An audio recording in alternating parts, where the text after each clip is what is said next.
Shalom Aleichem. Shalom Aleichem. Shalom Aleichem. Topic for today is power of God's word. Power of God's word. దేవుని మాట యొక్క శక్తి. The text is from Psalms 119 verse 42. 119వ కీర్తన 42వ వచనం. The power of God's word. అప్పుడు నన్ను నిందించు వారికి నేను ఉత్తరమేమి ఇయ్యగలను? ఏలయనగా నీ మాట నమ్ముకొని ఉన్నాను. ఏలయనగా నీ మాట నమ్ముకొని ఉన్నాను. Symbolise the value of God's word. దేవుని యొక్క మాటలు, దేవుని యొక్క వాక్యం ఎంత విలువైనదో కీర్తనగాడు సెలవిస్తున్నాడు. మన శత్రువుతో నిందించబడుతున్నప్పుడు, వ్యతిరేకత మనకి ఎదురవుతున్నప్పుడు, God gives us ability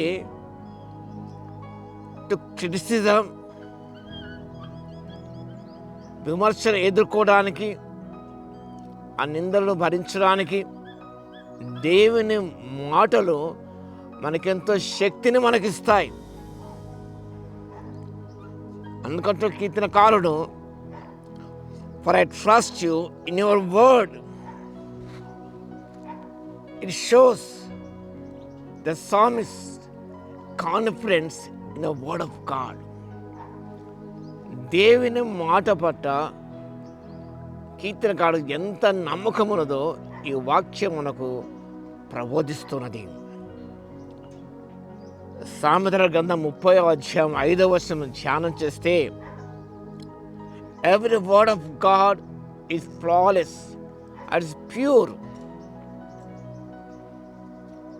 దేవుని యొక్క ప్రతి మాట ఎంతో పవిత్రమైనది.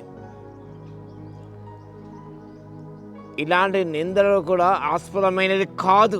It's pure. ఎవరైతే ఆ వాక్యం ఆశ్రయిస్తారో దేవుడు వారికి ఆశ్రయముగా ఉంటాడు, ఒక దుర్గముగా ఉంటాడు.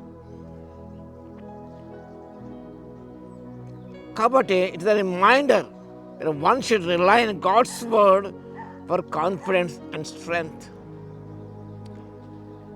దేవుని పట్ల నమ్మకాన్ని, ఆయన వాక్యం శక్తి కలిగిస్తుందన్న సత్యాన్ని ఈ వాక్య భాగం గుర్తు చేస్తున్నది. It encourage believers to stand firm in the truth of God's promises. దేవుని యొక్క వాగ్దానం పట్ల మనం స్థిరంగా ఉండాలని, ఆ వాగ్దానం నిలిచి ఉండాలని దేవుని వాక్యం ప్రబోధిస్తున్నది. It teaches us that we don't need to be shaken by others' opinion because our confidence comes from God's unchanging word. ఇతరుల యొక్క మాటల పట్ల, వారి యొక్క ఆలోచన పట్ల మనము కదిలించబడకూడదు. Not to be shaken by others opinion. ఇతరులకు రకరకాలమైన అభిప్రాయాలు ఉంటాయి. ఆ అభిప్రాయాన్ని బట్టి మనము కదిలించబడకూడదు. ఎందుకనగా our confidence comes from God's unchanging word. స్థితిగతులు మారినా, వ్యక్తులు మారినా, దేని వాక్యం మారదు. Unchanging word, in changing word. ఆకాశం భూమి గతించిన దేని మాటలు గతింపనేరవు. కాబట్టి when you face doubts or criticism or pressure, you can find our security in knowing that God's word is true and reliable. మనం విమర్శకు లోనవుతున్నప్పుడు, మన అనేకులు విమర్శిస్తున్నప్పుడు, లేదా ఒత్తిడిలో మనకు ఎదురైనప్పుడు, సందేహాలు మనలో కోకలుగా పుట్టినప్పుడు, you can find security in God's word. దేవుని యొక్క వాక్యంలో మనకు భద్రత ఉన్నది. ఆ వాక్యం సత్యమైనది, ఇట్ ఇస్ రిలయబుల్, నమ్మదగినది. It is like a defense against serious threats. ఇతర మనం భయభ్రాంతులు చేస్తున్నప్పుడు దేవుని వాక్యం అనేది like a shield, it protects us. కాబట్టి ఈ కీర్తనకారుడు, but I trust in your word.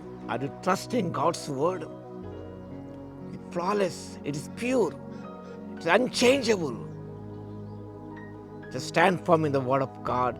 God will strengthen you, rescue you and help you. ప్రార్థన చేసుకుందాం. మహాఘనం చెందిన దేవ, స్తుతికి పాత్ర యేసయ్య, మీకు వందనాలు స్తోత్రాలు తండ్రి.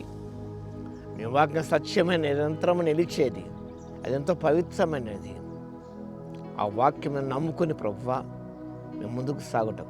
సందేహాలు పుడుతున్నప్పుడు, మా జీవితాలు విమర్శించబడుతున్నప్పుడు, మాకు వ్యతిరేకత ఎదురవుతున్నప్పుడు, ఒత్తిడులు మాకు ఎదురవుతున్నప్పుడు, సందేహాలు పుట్టుకొస్తున్నప్పుడు తండ్రి, మీ మాటలు నమ్ముకొని ఎంతో ఆశ్రయాన్ని, నెమ్మది పొందుటకు కృపని భగలందుకు మీకు స్తుతి స్తోత్రాలు చెల్లిస్తూ యేసుక్రీస్తు పరిశుద్ధ నామములో ప్రార్థించి వేడుకొంచున్నాము తండ్రి, ఆమేన్.